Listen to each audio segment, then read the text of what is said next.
Hi, welcome to the Israel First television program from our studios in Jerusalem. Great to have you with us. Thank you so much for joining us today with a program that looks at Israel.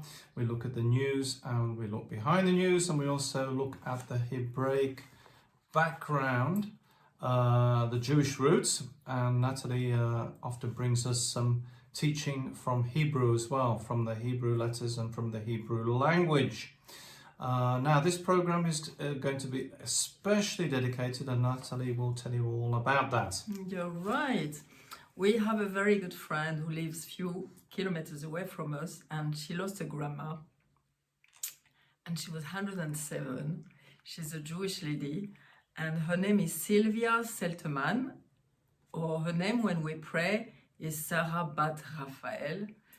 And so it's a very special program that we are dedicating to her in her merit. And that's it. It was like, I asked my friend if she was happy, and she was like, oh, this is a great idea. This is very good. Because her grandma died in America, in the States, and she lives here in Israel. So she couldn't go because the burials are very fast for the Jewish people. So she didn't have the time to go over there. So funeral was today, and she was very happy that we were dedicating this program for her grandma. Which is a whole teaching in itself about why that's so quick, but basically it's because in the Bible it says the dead body corpse shouldn't be around for more than a day. Yeah, and your neshama, your spirit, is like, your body needs to be buried, and your neshama can go up to God, and is something very special for them. And here in Israel is like in few hours things are ready. We had a friend who had her mom who died at 3 or 4 o'clock in the morning, and at 11 she was buried, and she was like back home around 3 or even before, and she looked on the side, and she was like, oh, my mom is buried over there. You know, it's like, we are not used to that. But it means that because we might speak a bit more about that after, but it's like, we are not just a body, we are spirit first. And so we need to look after our spirit, that it can go, but we need also to look after the body. Yeah, and I know that a lot of you are interested in all of this kind of thing, and we'll try and have a look at that afterwards. Now, in what's happening in the news in Israel, well, we are still in the midst, I guess you would say, because it's been ongoing since October the 7th, 2023.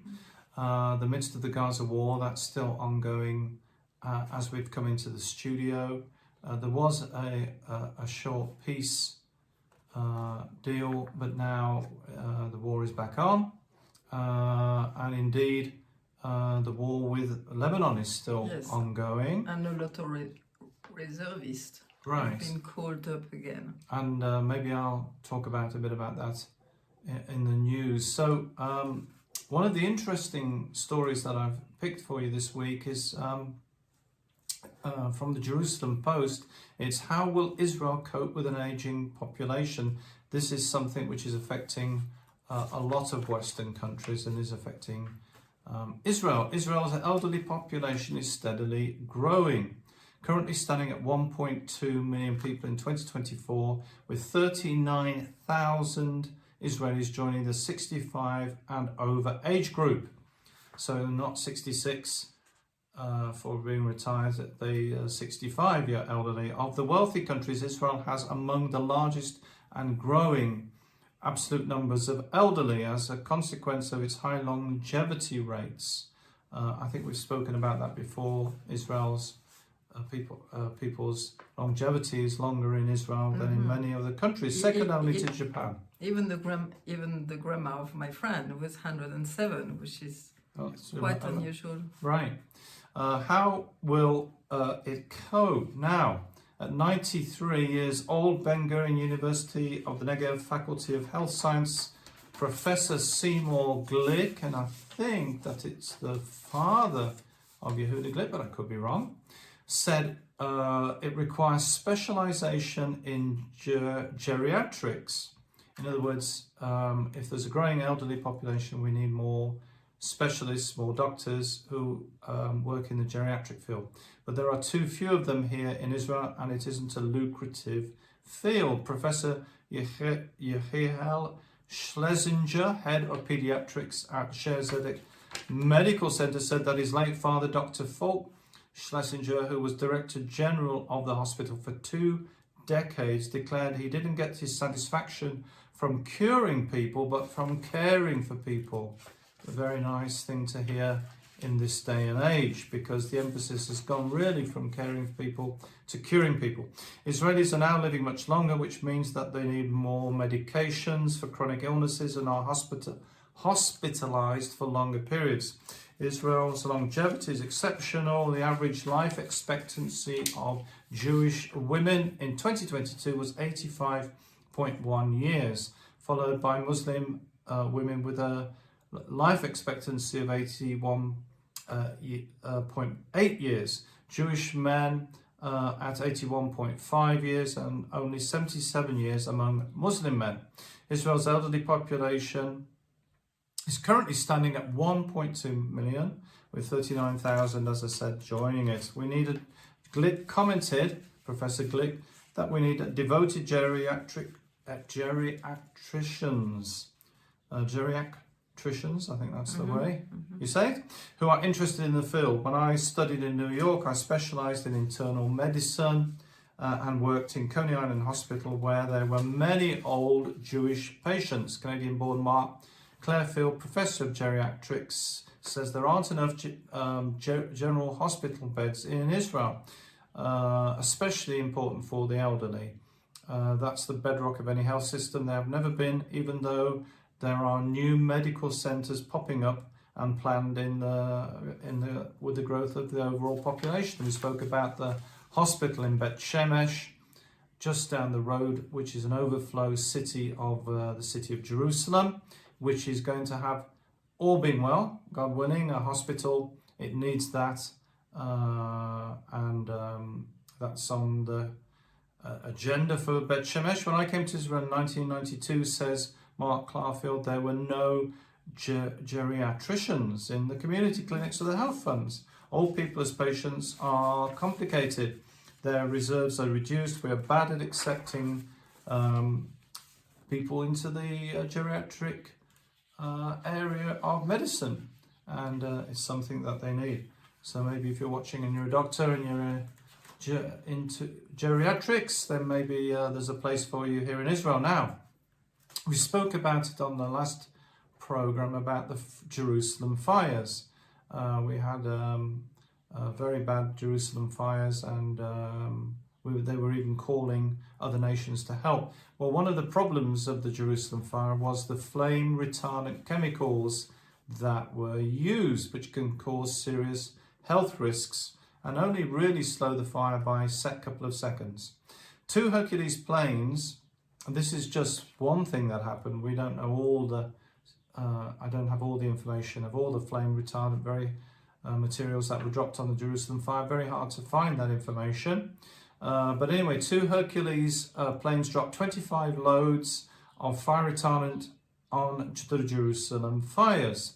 Fire retardants pollute groundwater, and exposure to the chemicals can damage the immune system, can be a cancer risk, and harm fetal growth. In 2021, the Israeli Health Ministry discovered for the first time a drinking water source that had been polluted by these chemicals, located in the Haifa Bay suburbs, Haifa being on the coast. It was assumed that the pollution came from the use of fire retardant foam at a fuel storage facility in the area. A survey found in the highest concentration of flame retardant in the vicinity of the refineries in Haifa and Ashdod. At one of the site, concentrations of 600,000 nanograms per litre were found, 100 times the permitted Canadian standard.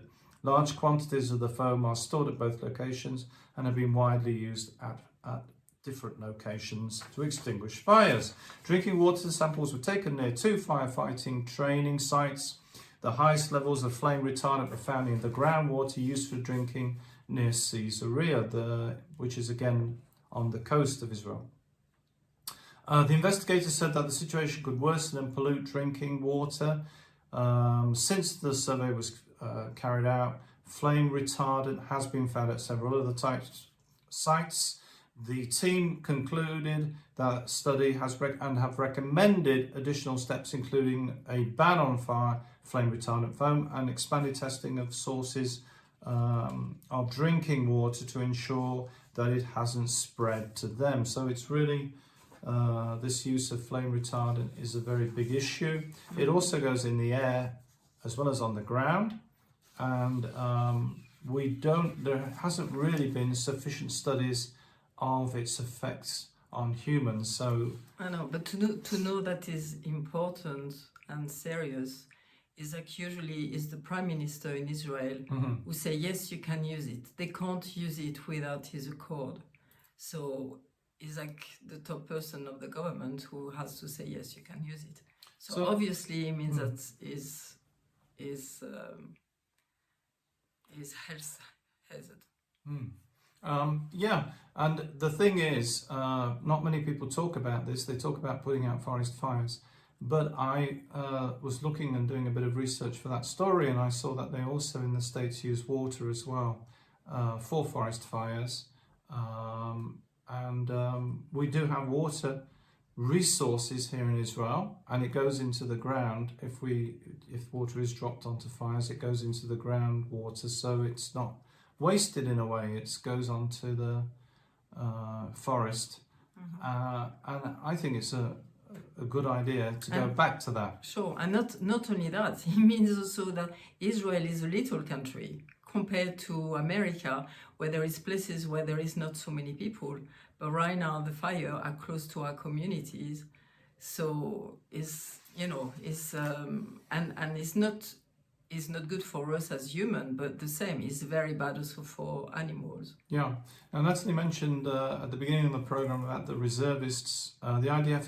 the Israeli army is set to begin issuing draft orders to tens of thousands of reservists ahead of an expected expansion of the fighting in the Gaza Strip. We mentioned at the beginning as well about the fact that we're still in the midst of the Gaza war. Some reservists will be deployed to operations in Lebanon and Syria, and others will be stationed in Judea and Samaria. Judea and Samaria is because of the possibility of terror attacks. Most of the reservists being called up have already served for hundreds of days since the war began. For some, this will be their third or fourth time they've been mobilized for an indefinite period. Meanwhile, families say that whilst a new plan for additional benefits and aid for reservists is welcome, it's not enough to make up for them not being at home. The wife of a reservist told the Jerusalem Post in response to a new benefit plan announced back in March. It's about time they gave benefits to combat soldiers, she said, but because their job is so hard. But he's been serving 200 days and has been called up for 70 more. At the end of the day, I'm going to be left at home with a 4-month-old for 70 days on my own, she said. Obviously, the money is really useful, along with all kinds of grants, so I can buy food and not have to make it and get cleaners or whatever. It's very helpful, but it's not helpful when in 3 a.m, the kid won't go to sleep and there's no one to switch you out. Now, the Jerusalem Post has also reported on the alarming number of soldiers suffering from mental health issues, because the reservists are going on not just one tour of Gaza, serving one tour, but they're serving multiple tours. It is having an effect on mental health. And we don't talk about feelings, IDF officers are said to deny mental health help to soldiers. It's something that the army doesn't really want to talk so much about. Service members tell Israeli media how some commanders have warned soldiers in distress not to get out of wartime duties. There's a lot of fear that if people are traumatized, they won't need to serve anymore, and they need all the reservists that are free.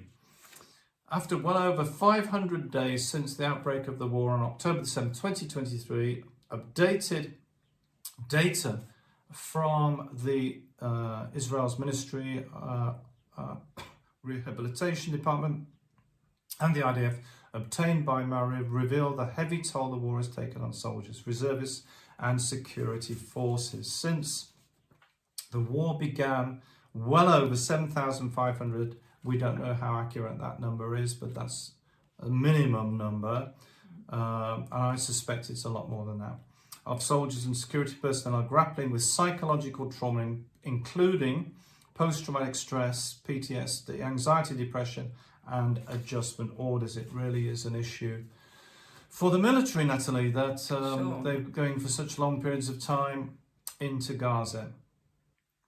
Now, Nathalie, you've got some things to share with us today, and Yes, we're so looking forward to hearing from you. yeah, we were speaking again about like my friend who had a grandma who died. By the way, I was thinking also that it's becoming an issue. We thought about it and we spoke about it, saying like because we see more and more people who are cremated, and we were researching together, saying, "Ma, we don't like that. Why don't we like that?" and all of that. And this is because when somebody dies, your nefesh and your neshama. Nefesh is like who you are, but your neshama is like your spirit, and it's been living in your body for all your life.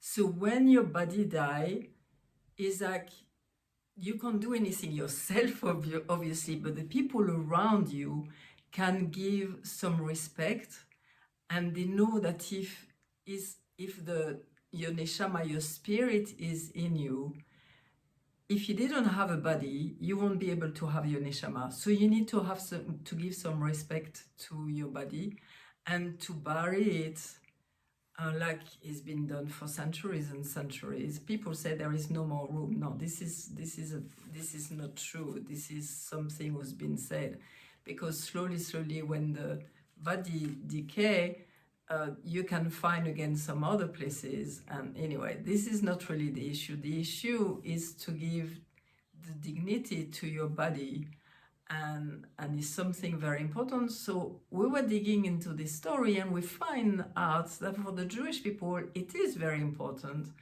and people are restraining themselves of doing cremation because of giving respect to your body. And I find that very interesting, and I'm like, yes, but a lot of people are speaking about these things, because a lot of people, is a very big trend now to do these kind of things. Now, something else that I wanted to speak to you, I had this idea, it's funny enough, to speak about it today. And suddenly my friend had a grandma who died, and it's like, even remind me even more, when we die, first of all, we don't need to be afraid, because like God gave us a body and our spirit, and we live on the earth, and then when we die, our spirit is going back with Him. And when we do the right thing, and when we want to be with Him, but who doesn't want to be with God? This is another story. But when what we do, you don't bring anything, okay? You can't bring your furniture, you can't bring your richness, you can't bring the books that you are writing, you can't bring anything that you have. The only thing that you bring is what you are, which is very, sometimes we forget in the business of life, and we carry on doing this, and I want this, and I want that, and I want a better job, all this kind of thing. But if you sit down, or sometimes somebody dies in your family, and it's reminding you about eternity, and that you have a time on the earth, what are you going to do with your life? How are you going to live it? And so when we die, we bring who we are, we bring our character. It's the only thing that we can bring, who we are, our character. But also, you are bringing with you all the good things that you've done. Like be kind with somebody, like you encourage somebody with your words, and that this person suddenly is doing like a new career or something, you know, something is changing because you've been kind with this person and you encourage this person. So all these things that have been changing the world, you are all these things, you are bringing it with you. And when you go in front of God and in front of his throne, is like you can see all the good things and you can hear about maybe also the bad thing that you've done. But it's like, it's because of that we need to bring. And again, I was thinking like Jewish people, before they go to bed, say they do like a rishbon. They look how much they've done in the day, if they had to say sorry to somebody, and if they have to rectify their way how to be. And because our way of living, and speaking about geriatric, funny enough, I was a nurse in France many moons away, a long time ago, and I was specifically put in geriatric. And one of my big story, or the big thing that I've learned, it was like our day is made, and my kids know that because I repeat that so many times. Martin knows that too. It's like every day. Now your life is made of every single day. Is the addition of every single day. And I saw old people, and you could see they were good, and at the end of the day, is the goodness who is like all around them. And you have some people who haven't been pleasant with people, and they get even worse. And so your life is an addition of all your days. So where are you going? What have you done? Seeing that we have a good God and we can always go back to him and say sorry for what we've done and change again. But this is a thing that we need to think about. And like before going to bed, or every month when there is a new month, we can think, okay, where do I want to change things? How I've been? And please God, help me to do the right thing and make the right choices in my life, because there is different paths, and you know, it's easy to take the bad path, and sometimes it's hard to make the right choice. But when you see the fruit of the right choice, it really is really worth it. Yeah, it's like one day after one day, we build our lives really, and Natalie's right. You know, it's going to be important to do what we've done with our lives. Now, it's not good to compare necessarily ourselves with others and say, well, I haven't done this or I haven't done that. It's like, it's like the parable of the talents. What have you done with the talents that you've been given, not other people? So because we're all unique, yeah, totally. We don't need to feel under pressure that other people have done this and that. It's what the talents or the gifts or the things that we're good at, and like doing, and what have we done with those different things. That's more the important thing. Now, one of the things, and I've talked a bit about this before, is the issue of robots and AI. And critics are warning that autonomous weapons are dangerous. They've been used in different wars, and in the Gaza war, autonomous weapons have been used. I mentioned that before with the excavator, which is a robot. The problem is with autonomous weapons is they do not have moral values. They will not, and this is a very interesting what you were talking about, that we go before God, because how does a robot or a machine doesn't go before God in one way, but it does in another way, but it doesn't have like the same issues as a human. Is the creator, right? It's us.